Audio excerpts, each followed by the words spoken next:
வீசுது. உங்கள் சத்யாவில் குளு குளு ஏசி ஆஃபர்.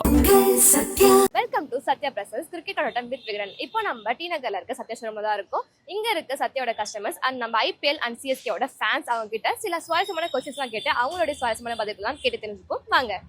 ஹாய் சார், நீங்க ஐபிஎல் யாரோட ஃபேன்? நான் டோனியோட ஃபேன். தோனி, சிஎஸ்கே. ஆமாம், சிஎஸ்கே எனக்கு ரொம்ப பிடிக்கும். மெயின் வந்து பார்த்தீங்கன்னா டோனி எனக்கு ரொம்ப பிடிக்கும். ஏன்னா ஒரு கேப்டன்ஷிப் பார்த்தீங்கன்னா வந்து எவ்வளோ ப்ரெஷர் இருந்தாலும் வந்து பார்த்தீங்கன்னா கூலாக டீல் பண்ணுவார். எப்படியே கொண்ட காம்ப்ளிமெண்ட்டாக எப்படி சொன்னால் ஒரு ரொம்ப ரிஸ்க்கான ஒரு சுச்சுவேஷன் வந்து பார்த்தீங்கன்னா கூலாக வந்து ஹேண்டில் பண்ணுவாப்புல. எப்படி ஒன்று ரொம்ப டஃப்பான ஒரு சுச்சுவேஷன் வந்து ஈஸியாக ஹேண்டில் பண்ணி டீமை வந்து பார்த்தீங்கன்னா ஒரு வின்னிங் பொசிஷனுக்கு வந்து ஈஸியாக கொண்டு போகிறார். ஏன்னா வந்து மோர் தென் எக்ஸ்பீரியன்ஸ் பார்த்தீங்கன்னா உங்களுக்கு டோனி சொல்லலாம். எந்த பேட்மேனுக்கு அவர் ஒவ்வொரு பேட்மேனும் பேட்மேனுக்கு தயார் மாதிரி ஃபீல்டிங் செட் பண்ணுவார். ப்ளஸ் வந்து அவரோட வீக்னஸ் பாயிண்ட்க்கு தகுந்த மாதிரி பவுலர் செட் பண்ணுவார். மெயினே வந்து பார்த்தீங்கன்னா ஒரு மேட்ச் வின் பண்ணுது அப்படின்னு பார்த்தீங்கன்னா ஒரு கேப்டன்ஷிப்பில் தான் வந்து 90% வந்து சக்ஸஸ் இருக்குது. ஏன்னா ஒரு கேப்டன் வந்து பார்த்தீங்கன்னா எல்லா ஆங்கிலுமே அனலைஸ் பண்ணுவாங்க. ஒரு பேட்மேன் வரான்னா அவனோட பேட்டிங் ஸ்டைலுக்கு கெஸ் பண்ணி அவனோட வீக்னஸ் பாயிண்ட் என்ன, அவனுக்கு தகுந்த மாதிரி பவுலிங் செட் பண்ணி அவனை வந்து ஈஸியாக விக்கெட் எடுக்கிற ஒரு நாலேஜ் அதின்னு பார்த்தீங்கன்னா நம்மளுடைய எம்எஸ் தோனி தான் சொல்லலாம். சிஎஸ்கேவில் வந்து ரொம்ப ஸ்ட்ரென்த். அவர் இருந்துட்டாவே ஒரு பாசிட்டிவ் வைப் இருக்கும். உங்களுக்கு மேட்ச்சில் வந்து பார்த்தீங்கன்னா சிஎஸ்கே மேட்ச் வந்தாவே ஆட்டோமேட்டிக்காகவே அது வின் பண்ணுற 90% வின்னிங் பொசிஷனுக்கு போகும். இப்போ லேட்டஸ்ட்டாக வந்து ஸ்டார்டிங் மேட்ச்சில் வந்து பார்த்தீங்கன்னா நம்ம சிஎஸ்கே தோக்கத்துக்கு மெயின் காரணமே பார்த்தீங்கன்னா என்னுடைய ஒப்பீனியன் வந்து பார்த்தீங்க அப்படின்னா சரியான தலைமை பண்பு இல்லை. கேப்டன்ஷிப் வந்து பார்த்தீங்கன்னா அது சரியாக இல்லாதனால தான் தோற்றாங்க. அப்புறம் வந்து 2 மேட்ச் 3 மேட்ச்சுக்கு அப்புறம் தான் வந்து அது நிறைய சீனியர்லாம் வந்து எஜுகேட் பண்ணியிருப்பாங்க. இந்த மாதிரி பேட்மேனுக்கு இது மாதிரி பவுலிங் செட் பண்ணுறது, ஃபீல்டிங் அரேஞ்ச் பண்ணுறதுலாம் சொல்லி தான் கொஞ்சம் இம்ப்ரூவ் ஆகிருக்காங்க. ஆனால் ஆரம்பத்துலேருந்தே டோனி இருந்திருந்தானா மேட்ச்சில் கண்டிப்பாக ஸ்டார்டிங்லேருந்தே அதிகமாக மேட்ச் வின் பண்ணியிருப்பாங்கன்றது எனக்கு. ஓகே, நீங்கள் யாரோட ஃபேன் ஐபிஎல்ல? ஆர்சிபி. ஆர்சிபியா? சிஎஸ்கே பார்ப்போம் கண்டிப்பாக. ஓகே, இப்போ சிஎஸ்கே இப்போ தான் ஃபுல்லாக கொஸ்டின்ஸ் வரும். ஓகேவா? கண்டிப்பாக கேளுங்க. சரி, ஓகே. இப்போ சிஎஸ்கேல வந்து ஒரு இந்த சீசனில் சிஎஸ்கேவோட பெஸ்ட் ஒரு மூமெண்ட்டாக நீங்கள் என்ன பார்க்குறீங்க? பெஸ்ட் மூவ்மெண்ட் சஞ்சு சாம்சன் 100 அடிச்சது தான். இப்போ அடிச்சது வேற எதுவும் சொல்றது ஒண்ணுமே இல்லையே. சரி, ஓகே. இப்போ சிஎஸ்கே நீங்க வந்து உங்க சிஎஸ்கே நீங்க ஓகே ஆர்சிபி வச்சுக்கோங்க. உங்களுக்கு பிடிச்சது ஆர்சிபி. இப்போ ஆர்சிபில இருந்து வந்து எல்லா பிளேயர்ஸும் நீங்க மீட் பண்ண சான்ஸ் கிடைக்குது. நீங்க யாரை ஃபர்ஸ்ட் மீட் பண்ணுவீங்க? யார்கிட்ட போய் ஃபர்ஸ்ட் என்ன சொல்லுவீங்க? விராட் கோலி தான் சொல்லுவேன். என்ன சொல்வீங்க சார்? யாரையும் விடாதீங்க, எல்லாத்தையும் அடிக்கன்னு சொல்லுவேன். சரி, வேற இப்போ சரி, ஆர்சிபியோட பெஸ்ட் மூமெண்ட்? பெஸ்ட் மூமெண்ட் சொன்னா அது எல்லாமே பெஸ்ட் மூமெண்டா தான் இருக்காங்க. ஏன்னா டாப்ல இருந்து 7th பிளேயர் வரைக்கும் எல்லாமே ஹிட்டிங் எபிலிட்டி நல்லா இருக்கு, பவுலிங் நல்லா பண்றாங்க, ஃபீல்டிங் நல்லா பண்றாங்க, சேசிங் கிங் மாஸ்டர் கோலி இருக்காரு. அப்படிங்கிறப்ப எதனாலும் சென்னையில நல்லா போயிட்டு இருக்கு. ஆமா, இப்போ சென்னையில பண்ணணும் அப்படின்னா சென்னையில லைக் பண்ணுவேன். இப்போ ஆல்மோஸ்ட் என்ன 7 மேட்சஸ் இருக்கு. அதுல கண்டிப்பா ஒரு 5 மேட்ச் ஜெயிச்சாதான் குவாலிஃபை ஆக முடியும். அதுக்கு நிறைய சேஞ்சஸ் பண்ண வேண்டியிருக்காங்க. ஏன்னா அவ்வளவு காஸ்ட் கொடுத்து எடுத்து வச்ச பிளேயர்லாம் வெளியே தூக்கி வச்சுருவாங்க. அதுக்கு என்ன பெனிஃபிட்? அது இப்போ ஓப்பனிங் ஸ்டார்ல ஈஸியாக மாற்றலாம். சஞ்சு சாம்சன் உருவி பட்டியல் ஓப்பனிங் இறக்கிடலாம், 1 டவுன் கெய்க் அவுட் வரலாம், 2 டவுன் பிரீவியஸ் வரலாம், அதுக்கு அடுத்து சர்ப்ராஸ் கானோ இல்லை சுரம் துவே வரலாம். அதே மாதிரி ஜேமி அவுட்னு நல்லா பேட்டிங் ஆனார். அவர் கொஞ்சம் சான்ஸ் கொடுத்து பண்ணலாம். பவுலிங்கில் பவர் பிளேயர் கொடுக்கலாம். இப்போ எக்ஸாம்பிள் நேற்று ஒரு மேட்ச் கூட வந்து என்னாச்சு கேட்டிங்கன்னா பவர் பிளேலேயே 256 சேஸ் பண்ணுறாங்க பஞ்சாப். பவர் பிளேலேயே 120 ரன் அடிக்கிறாங்க. அதாவது கேஎல் ராகுல் மட்டும் 150 அடிச்சாங்க. மற்றபடி பார்த்தீங்க அப்படின்னா இதில் 3 பேர், 2 பேர் 70, ஒருத்தர் மட்டும் 40. எல்லாமே 16 பால். ஸ்ட்ரைக்கர் பார்த்தீங்கன்னா 300, 250 இருக்குது. நம்மளால ஆடணும் அப்படின்னா யார் ஆனாலும் சிவந்துபே ஸ்பின்னர் கேட்கணும். சூப்பர் பிளேயருங்கிறாங்க. போன மேட்ச்சில் ஸ்பின்னர் தான் போல்டே ஆனார். அது என்ன சொல்ல முடியாது. பேட்டிங் லைன் சேஞ்சே பண்ணலாம். ஆனால் பண்ணுறது ஓப்பனிங் ஸ்டார்ட் மட்டும் சேஞ்ச் பண்ணணும். ஒரு பேர் கண்டிப்பாக உள்ளே கொண்டு வரணும். அப்போ தான் கொஞ்சம் ஹையாக கொண்டு போக முடியும். அதே பவுலிங்லேயும் நிறையா சேஞ்ச் பண்ண வேண்டியது. ஏன்னா எனக்கு ஜிடி கூட விளையாடும் போது அவங்க லெக் பிரேக் பண்ணால் ரொம்ப வீக்காக இருப்பாங்க. கண்டிப்பாக லெக் பிரேக் ராகுல் சாவர் எடுத்துகிட்டு வரலாம். எட்டு வருவாங்களான்னு தெரியல, பார்ப்போம். சரி, ஓகே. இப்போ வந்து எல்லா டீம்லயும் வந்து ஒரு பிளேயர் வந்து ரொம்ப அண்டர்ரேட்டடா இருப்பாங்க, ஆனா சூப்பரா ஆடுவாங்க. இன்னைக்கு சில பேர் மட்டும் நோட் பண்ணி வச்சிருப்பாங்கல்ல அந்த பிளேயரை. அந்த மாதிரி உங்களுக்கு ஆர்சிபிலோ இல்லை சிஎஸ்கேலோ ஏதாச்சும் ஒரு பிளேயர் மட்டும் யாருமே நோட் பண்ணல, ஆனா நான் நோட் பண்ணியிருக்கேன், இந்த பேர் ரொம்ப பிடிக்கும்னு நினைக்கிற ஒரு பிளேயர்? கண்டிப்பாக ஆர்சிபியில் வந்து ரோமியோ செஃபர்ட் சூப்பர் பிளேயர். ஆனால் அவங்க யாருமே லைக் பண்ணுறது இல்லை. பட் நல்ல பிளேயர். சிஎஸ்கேல சொல்ல போனால் அன்சுல் காம்போஜ் நல்லா லெஃப்ட் ஹேண்டுக்கு சூப்பராக bowling போடுவோம். அப்படி டெத் ஓவர்ஸ் நல்லா போடுவோம். அப்படிங்கிறப்ப அவரையும் கொஞ்சம் வந்து முன்னாடியே வந்து பண்ணணும். பேட்டிங் நல்லா ஆடுறாரு.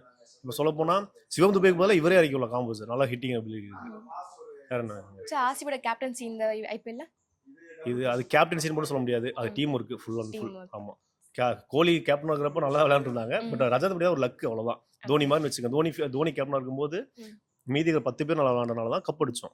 அதே மாதிரி ஆர்சிபியில் ரஜத் படியா தான் கேப்டன். மீதி 10 பேரும் நல்லா விளையாடுறதா ஆர்சிபி கப் அடிக்குது. இப்போ சென்னை வந்து கெய்கோர்னால தோக்கல, சின்ன ஒரு ஆல்ரேட் பண்ணாலும் கண்டிப்பாக அவங்களும் டாப் வரலாம். அப்படின்னு பார்த்தா மும்பையில் எவ்வளோ பெரிய கலப்பார டீம், அதுவே லாஸ்ட் பிளேஸ்ல இருக்குது. இன்னும் 10 தான் இருக்கும் போல, இன்னும் 20ல இருந்தால் மும்பை அதை 20 தான் இருக்கும் போல, அது மாதிரி இருக்கு. சரி, இப்போ தோனி வந்து ரிட்டையர் ஆக போற சொல்லிட்டு இருக்காங்கல்ல, சோ உங்களோட கருத்து என்னவா இருக்கு? நீங்க தோனியோட ஃபேன் ஆச்சு. தோனி வந்து ரிட்டையர் ஆகிற வந்து பார்த்தீங்கன்னா ஏஜ் ஒன்றும் அதிகமான ஏஜும் கிடையாது. அவர் வந்து கண்டிப்பாக இருக்கலாம். ஆனால் இப்போ யங் கிரிக்கெட் பிளேயர்ஸ்லாம் வந்து பார்த்தீங்கன்னா ஒரு சீனியர் பர்சன் வந்து இருக்கிறது ரொம்ப ஒரு கேட்ஃபுல்லாக இருக்கும். நிறைய நாலேஜ் ஷேர் பண்ண முடியும். அவங்க மிஸ்டேக் நார்மலாக ஒரு கிரிக்கெட் பிளேயரில் வந்து ஸ்டார்டிங் பிளேயர் வராங்க இல்லையா, அவங்களோட மிஸ்டேக் வந்து பார்த்தீங்கன்னா சீனியர் வந்து ஈஸியாக ஐடென்டிஃபை பண்ணுவாங்க. அவங்க எங்கே வந்து இம்ப்ரூவ் பண்ணிக்கணும், எதெல்லாம் அவங்க அவாய்ட் பண்ணுறது, ஒரு சீனியர் பர்சன் இருந்தாங்கன்னா ஈஸியாக வந்து அடுத்த லெவலுக்கு வந்து வின்னிங் பொசிஷன் வந்து ஈஸியாக போக முடியும். ஆனால் தோனி இருக்கிறது வந்து உண்மையிலே இன்னும் நல்ல ஒரு அட்வான்டேஜ் தான். சிஎஸ்கே வந்து இன்னும் பலத்தை சேர்த்து. ஓகே, இப்போ வந்து சிஎஸ்கே பிளேயர்ஸ்லாம் நீங்க பாக்குறீங்க, ஃபர்ஸ்ட் நீங்க பார்க்க விரும்புற, ஐ மீன் பாத்தீங்கன்னா ஃபர்ஸ்ட் ஓடி போய் நீங்க பேசணும்னு நினைப்பீங்கல்ல ஒரு பிளேயர், அது யாரு, என்ன பேசுவீங்க ஃபர்ஸ்ட் அவங்கள்ட்ட? மெயினாக வந்து டோனி தான் நான் சொல்லுவேன். டோனி பிடிக்கும். வந்து என்னென்னா வந்து மெயினாக வந்து அவர் கேரியர் வந்து ரொம்ப பாப்புலரானது வந்து பாகிஸ்தான் மேட்ச்சில் வந்து அவர் வின் பண்ணி கொடுத்தது தான். ஃபர்ஸ்ட் அவர் ரீச் எல்லாரும் இப்போ மேட்ச்சில் வந்து எல்லாருமே வந்து ரொம்ப பாப்புலர் ஆகுறாங்கன்னா வந்து ஃபர்ஸ்ட் வந்து பாகிஸ்தான் மேட்ச்சில் யார் ரொம்ப வந்து அதிகமான ரன் அடிக்கிறாங்க, அதில் வந்து பர்ஃபார்மன்ஸ் யார் நல்லா பெட்டராக பண்ணுறாங்க, அவங்க வந்து ரொம்ப ரீச் ஆவாங்க. அந்த மாதிரி பாயிண்ட் ஆஃப்ல வந்து பார்த்தீங்கன்னா டோனி வந்து நான் சொல்லுவேன். டோனி வந்து அவர் வந்து ரொம்பவும் வந்து நல்லா விளையாடி அந்த மேட்ச்சில் வின் பண்ணி கொடுத்துருக்காரு. அதனால டோனி எனக்கு ரொம்ப பிடிக்கும். ஏன்னா வந்து அவர் வந்து ரொம்ப வந்து காமான ஒரு பர்சன். நான் ஒரு மேட்ச் வின் பண்ணிட்டேன் ரொம்ப கர்வத்தெல்லாம் வெளிப்படுத்துகிற ஒரு கேரக்டர் கிடையாது. எல்லாருக்குமே பீப்புளுக்குமே பிடிக்கும். குழந்தைகள்லேருந்து பெரியவங்கலேருந்து எல்லாருக்கும் ரசிக்கக்கூடிய ஒரு பர்சன் பார்த்தீங்கன்னா Dhoni. I like the Dhoni. Okay, இப்போ நீங்க சிஎஸ்கே வந்து இவ்வளவு விரும்பி பாக்குறீங்க, தோனி விரும்பி பாக்குறீங்க. இப்போ தோனி பார்த்ததுக்கு அப்புறம் உங்களுக்கு ஒரு பிளேயர் ஆகணும்னு ஆசை இருக்காங்க சிஎஸ்கேல?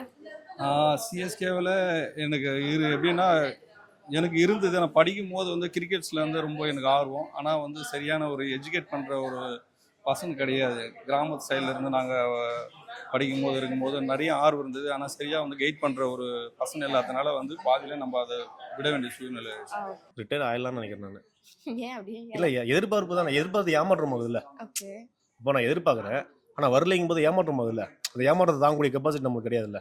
அதனால வந்து அவர் ரிட்டையர் அறிவிச்சிட்டு நம்மளும் ஒரு பேட்டிங் கோச் ஆகவோ இருந்துடலாம். யங்ஸ்டர் வழியில் நடத்தலாம். இவருக்கு வர்றாரு, தசைபெரும் போயிடறாரு, இம்பாக்ட் கூட வரல. ஏன்னா விக்கெட் கீப்பர் 2 பேர் இருக்காங்க. சஞ்சு சாம்சன் பெஸ்ட் ஃபார்ம் இருக்காரு, உரி படேல் இருக்காரு. விக்கெட் கீப்பிங் ஆப்ஷனே தோனி கிடையாது. அவர் ஃபினிஷிங் வந்து 2 பால் 3 பால் பிடிக்கிறது தேவையில்லை. நல்லா விளையாட ஜடேஜாவா அவுட் ஆன் சொல்லியே வந்து வேற டீமுக்கே அனுப்பிவிட்டீங்க. அவர் நல்லா பர்ஃபார்மன்ஸ் பண்ற ஒரு அனுப்பிட்டு 26 வரை கொடுத்து புனித் வீரர் எடுத்து வச்சிருக்கீங்க. புனித் வீரர் வந்து சேர்த்தவே மாட்டேங்கிறீங்க. மேட்ச்ல எப்படி ஜெயிக்கும்? நல்லா விளையாடுற பேர்ல வீட்டுக்கு அனுப்பிட்டீங்கன்னா எப்படி ஜெயிக்கும்னு கேக்குறேன். இந்த ஐபிஎல்ல சிஎஸ்கே வந்து நிறைய மேட்ச் வந்திருக்காங்க. உங்களோட பெஸ்ட் மொமெண்டா இந்த ஐபிஎல்ல நீங்க நினைக்கிறீங்க சிஎஸ்கேக்கு? சிஎஸ்கே எப்பயுமே நல்லா தான் ஆடுவாங்க, எனக்கு அது ரொம்ப பிடிக்கும். இந்த வாட்டி சஞ்சு சாம்சன் ரொம்ப சூப்பராக ஆடுறான், அதுவும் எனக்கு ரொம்ப பிடிக்கும். இல்லை, இதான் ஃபர்ஸ்ட் டைம் ஐபிஎல் மேட்ச் வரோம். சென்னை தான், பட் இதுதான் ஃபர்ஸ்ட் டைம் வரோம். சரி பார்ப்போம், இன்னைக்கு தோனி வருவாரா அப்படின்னு பார்க்கறதுக்கு தான் மெயினா. ஏன்னா லாஸ்ட் மேட்ச் ஜெயிச்சிட்டாங்க, ஸோ இந்த மேட்ச் நல்லா இருக்கும்னு பார்க்கலாம். சஞ்சு சாம்சன். ஆமா, அதுவும் ஒரு reason. Okay, thank you. First match win பண்ணது அதான் சிஎஸ்கேவோட பெஸ்ட். சென்னையிலனாவே சிஎஸ்கே வின் பண்ணுங்க. ஓகே, சென்னைனாவே வின் பண்ணோம். ஏன்னா ஏற்கனவே வந்து பெங்களூர்ல வின் பண்ணியிருக்காங்க. அதை விட அதிகமான ரன் வித்தியாசத்தில் இன்னைக்கு வின் பண்ணுவாங்க. பாருங்க கூட்டத்தில் பார்த்தீங்களா, நம்ம வந்து நல்ல ரசிகர்கள் வந்து அவங்களுக்கு வந்து ஹோப் பண்ணி நல்லா நாங்கள் வந்து அவங்களுக்கு வந்து இது கொடுப்போம். அதனால அவங்க கண்டிப்பாக இந்த முறை ஜெயிப்பாங்க. சஞ்சுவோட செஞ்சுரி தான். ஓகே, ஸோ 2 மேட்ச்ல வந்து சஞ்சு சாம்சன் 100 அடிச்சிருக்காரு. ஸோ அதை வெல்கம் பண்ணலாம், வரவேற்கலாம். அது கொஞ்சம் என்னுடைய சிஎஸ்கே ஃபேன்ஸுக்கு வந்து கொஞ்சம் ஹாப்பியாக இருக்குது. இப்போ ஒன்றும் அவுட்டில் தான் இருக்கேன், ஒன்றும் உள்ளே போகல. பட் 2 விக்கெட்ஸ் விழுந்துச்சான். சிஎஸ்கே வந்து டாஸ் வின் பண்ணி பேட்டிங் பண்ணிட்டு இருக்காங்க. பட் இன்னைக்கு ஸோ மெசேஜ் உள்ள இருந்த ரசிகர்லாம் சிஎஸ்கே 2 விக்கெட் விழுந்துச்சு அப்படின்னு சொல்லிட்டு இருக்காங்க. நான் டோனிக்காக தான் நான் போகிறேன். டோனி வந்து ஒன்று கையை காட்டி ஒன்று கிரவுண்ட் ஆச்சு விசிட் வரணும், ஒன்று ஓப்பனிங் பேட்ஸிங் பண்ணணும், இல்லை ஃபீல்டு ஆச்சு பண்ணணும், ஒன்று கீப்பிங் ஆச்சு பண்ணணும். அவருக்காக தான் வந்திருக்கேன். Okay, thank you. இன்னைக்கு சாம்சன் வந்து நல்லா ஆடுறாரு. இப்போ ஓப்பனிங் இறங்கி நல்லா ஆடுறதுனால நம்ம டீம் வின் பண்றதுக்கு அவர் ஒரு காரணமா இருக்காரு. அவர் வந்து செஞ்சுரி போட்டா நம்ம இப்போ 3 மேட்ச் வின் பண்ணியிருக்கோம். அதுல வந்து அவர் செஞ்சுரி, அவர் நல்லா ஆடுற மேட்சை மட்டும் நம்ம வின் பண்ணிடுறோம். அதனால இன்னைக்கும் மேட்ச்ல சாம்சன் கொஞ்சம் விளையாண்டாருன்னா கொஞ்சம் எங்களுக்கும் ஹாப்பியா இருக்கும். நாங்கள் அவர் விளையாடணும்னு தான் இப்போ எதிர்பார்த்துன்னு வந்திருக்கோம். அவர் விளையாண்டா சென்னை சூப்பர் கிங்ஸ் கண்டிப்பாக வின் பண்ணும். மிடில் ஆர்டரில் ஒரு 2 பேர் நல்லா ஆடினாங்கன்னா இன்னைக்கு சென்னை சூப்பர் கிங் வின் பண்ண சான்ஸ் இருக்கு. முக்கியமாக இன்னைக்கு எதிர்பார்ப்பு வந்து சஞ்சு சாம்சன் வந்து இன்னைக்கு ஆடணும். அது வந்து ரொம்ப நாங்கள் கடவுள்கிட்ட வேண்டிட்டு வந்திருக்கோம். நாங்களாம் ஒரு டோனி ஃபேன். டோனிக்கு அடுத்தது சஞ்சு சாம்சன் தான் நினைக்கிறோம். சஞ்சு சாம்சனுக்கு கேப்டன்ஷிப்பும் கொடுக்கலாம். கேப்டன்ஷிப் கொடுத்தா கூட ஹாப்பி தான். சிஎஸ்கே ஃபேன் மூமெண்ட்னா எப்பயுமே நம்ம சிஎஸ்கேனாலே தலை தான். இந்த பஞ்சாப்க்கு அகெயின்ஸ்டாக தரம்சாலாவில் வந்து ஹெல்மெட்டில் வந்து இப்படி பஞ்ச் பண்ணுவார்ல, அதுதான் சிஎஸ்கேவோட ஃபேன் மூமெண்ட். ஓகே, இப்போ இந்த ஐபிஎல்ல நம்ம சிஎஸ்கேவோட பெஸ்ட் மொமெண்ட் சஞ்சு சாம்சனோட செஞ்சுரி தான். சேட்டா வந்து நமக்கு அரைவல் ஆனதுலேருந்து அடுத்த டோனின்னு சொல்கிறாங்க. ஃபர்ஸ்ட் திங்க் வந்து அவர் வந்து ரொம்ப காமாக கம்போஸ்டாக என்ன தேவையோ அது மட்டும் பண்ணிட்டு ரொம்ப செட்டில்டாக சூப்பராக ஆடுறாரு. ஆளுமே சூப்பராக நம்ம தமிழ் பையன் மாதிரி அழகாக இருக்காரு. ஸோ நாங்கள் டோனிக்கு அப்புறம் சேட்டா தான். பெஸ்ட் மூமெண்ட் பார்த்தீங்கன்னா ஆப்வியஸாக சர்ஃப்ராஸ் பிடிச்ச அந்த ஒரு கேட்ச் தான். ஸோ அந்த கேட்ச் பிடிச்சது தான் நம்மளோட மேட்சை அன்னைக்கு வின் பண்ண முக்கியமான காரணம். ஸோ அந்த கேட்ச்னால தான் இப்போ கண்டினியூஸாக நம்ம ஒரு 2 மேட்ச் ஒரு கேப்புக்கு அப்புறம் ஒரு மேட்சும் வின் பண்ணியிருக்கோம். ஸோ மொமெண்டமும் நல்லா ஷிஃப்ட் ஆயிருக்கு நம்ம சைடில்.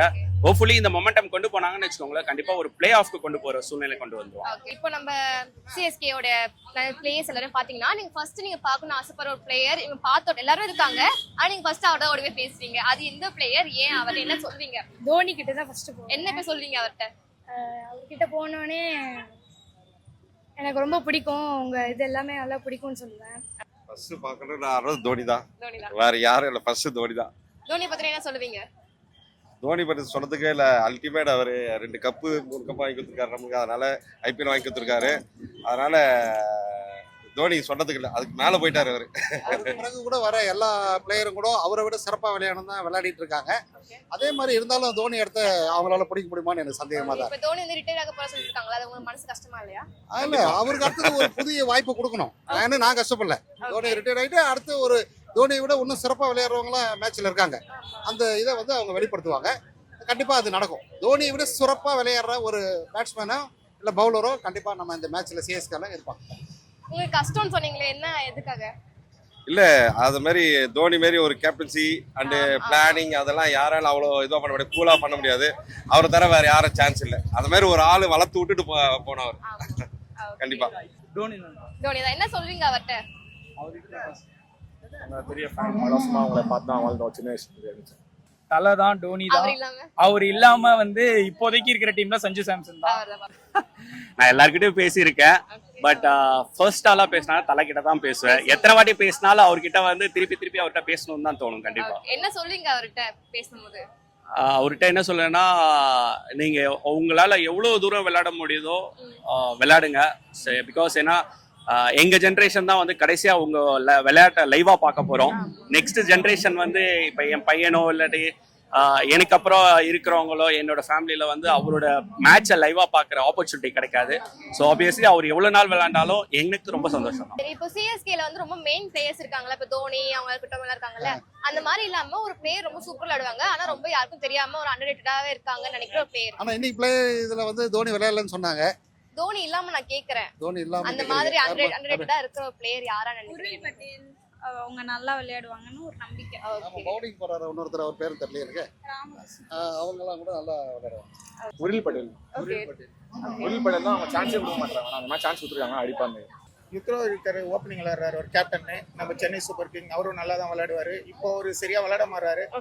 ஒரு பேட்ஸ்மேன் கரெக்டா விளையாட முடியாது, எல்லா மேட்சும் விளையாட முடியாது. அவரு இப்போ கேப்டன்ஷிப் இருக்கனால ப்ரெஷர் இருக்கனால கூட அவர் விளையாட முடியாம இருக்கலாம். அதுக்கப்புறம் நம்ம சென்னை டீம்ல வந்து யங் பாய்ஸ் நிறைய பேர் இருக்காங்க. இப்போ அவங்களாம் வந்து ஒரு 3-4 மேட்ச் தொடர்ந்து அவங்களுக்கு சான்ஸ் கொடுத்தா அவங்க நல்லா விளையாடுவாங்கன்னு நான் ஒரு நம்பிக்கையோட இருக்கிறேன். இப்போ இருக்கிறதுல வந்து சரியா நோட்டீஸ் பண்ணாத ஜேமி ஓவர்டன் இங்கிலாந்து பிளேயர் ஒருத்தர் இருக்கார்ல, அவர் ரொம்ப 100% கொடுக்குற மாதிரி எனக்கு ஒரு ஃபீல் ஆகுது. அவர் கண்ட்ரிக்கு விளையாடும் போது எப்படி ஒரு ப்ரைடா விளையாடுவாரோ அதை மாதிரி ஆளும் நல்லா ஹைட் அண்ட் வெயிட்டா, அவர் வெயிட்டுக்கு நல்லா டீமையும் நல்லா எனர்ஜெட்டிக்கா கொண்டு போறாரு. அதுக்கப்புறம் சர்ஃப்ராஸ் கான் வந்து ஃபீல்டிங்ல நல்லா ஒரு இன்டென்சிட்டி கொண்டு வராரு. நம்ம ரெய்னா மாதிரி பக்காவா இது பண்றாரு. ஸ்குவாட்ல அண்டர் ரேட்டட்னு சொல்ல முடியாது, பிகாஸ் எல்லாருமே நல்லா விளையாடுறாங்க. சர்ஃப்ராஸ் கான் பாத்தீங்கன்னு வச்சுக்கோங்களேன், நான் அவர் கண்டிப்பா சொல்லுவேன். பிகாஸ் அவரோட எஃபர்ட் பாத்தீங்கன்னா அவர் வெயிட் ரெடக்ஷன் பண்ணியிருக்காரு, மேட்ச் நல்லா விளையாண்டுட்டு இருக்காரு. ஹோப்ஃபுல்லி அவர் அண்டர் ரேட்டட் தான், பட் கரெக்டான பிக்ல நம்ம சிஎஸ்கே எடுத்திருக்காங்க. ஹோப்ஃபுல்லி இந்த வாட்டி ஷைன் ஆனார்னா அவரோட ஃபியூச்சர் நல்லா இருக்கும். தோனி வந்து ரிட்டையர் ஆக போறாருல, நீங்க அதை என்ன நினைக்கிறீங்க? ரொம்ப கஷ்டமா இருக்கு. ரொம்ப கஷ்டமா தான் இருக்கு. அதான் இந்த லாஸ்ட் இதுன்னு வந்தேன் நான். அப்ப அவர்கிட்ட போய் பார்த்தீங்கன்னா போகாதீங்க சொல்லலாம்ல, ரிட்டையர் ஆயிட்டு. அந்த மாதிரி சான்ஸ் கிடைச்சா பக்கத்துல இருந்தா சொல்லலாம். ஓகே, அதுக்கு விட்டா போலாம். சரி, ஓகே. இப்போ உங்களுக்கு வந்து இப்போ டாக்டர் ஆகணும், டாக்டர் பார்த்துட்டு டாக்டர் ஆகணும்னு ஆசை இருக்கும், போலீஸ் அந்த மாதிரி சிஎஸ்கே மேட்ச் பார்க்கும்போதோ, தோனியை பார்க்கும்போதோ, இல்லை ஐபிஎல் பார்க்கும்போதோ நான் ஒரு கிரிக்கெட்டர் ஆகணும்னு ஆசை வந்திருக்கா? அந்த மாதிரி ஆசை வந்தது இல்லை. ஆனா நான் கிரிக்கெட் எப்பயுமே விளையாடுவேன். விளையாடுவீங்க, சரி, ஓகே. நீங்க ஏதாச்சும் தோனியை பத்தி பேசுங்க, சிஎஸ்கே பத்தி ஏதாச்சும் பேசணுமா? இல்லை. Okay, thank you. அவர் இல்லாம மேட்ச் எப்படி வின் பண்ணுன்ற ஒரு ஃபீலிங்ல இருக்கு. சிஎஸ்கேக்கு தோனி இல்லைன்னா கூட அவர் முக்கியமான ஒரு பிளேயர் தான். அவர் தோனி விளாண்டா இவர் இப்ப இல்ல, இன்னும் ஒரு 3-4 வருஷம் விளாண்டா கூட நாங்க சந்தோஷப்படுறோம். எப்பயுமே டோனி ஒருத்தர் தான். சஞ்சு சாம்சன் வந்து தனியா அவருக்குன்னு இப்போ புதுசா ஒருத்தர் வந்தா எப்படி, இப்போ நம்ம பழைய பிராண்ட் யூஸ் பண்ணாலும் புதுசா ஒரு பிராண்டு கிரியேட் பண்றோம். சஞ்சு சாம்சன் அவர் ஒரு புதுசா ஒரு சாம்ராஜ்யத்தை உருவாக்குனா நல்லா இருக்கும். இருந்தாலும் என்னைக்குமே தலை வந்து தலை தான். இன்னும் பல வருஷங்கள் ஆகணும் அவர் பண்ண சாதனைகள் அதெல்லாம் போய் இன்னும் ஒரு 10 வருஷம் 5 வருஷம் கன்சிஸ்டண்டா ஏதாவது கப்பெல்லாம் சஞ்சு சாம்சன் கேப்டன்சி ஃபியூச்சர்ல பண்ணி ஜெயிச்சு சிஎஸ்கேக்கு நிறைய வெற்றி வந்ததுன்னா சஞ்சு சாம்சன் பக்கம் நிற்கலாம். ஆனா எப்பயுமே டோனி தான் இப்போ வரைக்கும் அவர் பண்ணதை மறக்க முடியாது. அவர் ஆடினாலும் ஆடலனாலும் என்னைக்குமே இது தலை தான், தலை போட்டு தான். ஸோ இன்னைக்கு சுவாரஸ்யமான கேள்விகளோட நம்மளுடைய சிஎஸ்கே அண்ட் ஐபிஎல் ஃபேன்ஸ் நம்ம மீட் பண்ணி அவங்க ரெஸ்பான்ஸ்லாம் கேட்டு தெரிஞ்சுக்கிட்டோம். ஸோ இதே போன்று இன்னும் நிறைய சுவாரஸ்யமான கொஸ்டினோட அடுத்த வீடியோல இவங்களை மீட் பண்ணுவோம். அது வரைக்கும் இந்த மாதிரி ஸ்போர்ட்ஸ் பத்தின நியூஸ் தெரிஞ்சுக்க நம்ம ஸ்போர்ட்ஸ் பீட்டை ஃபாலோ பண்ணிக்கோங்க. உங்கள் சத்யாவில் குளு குளு ஏசி ஆஃபர்.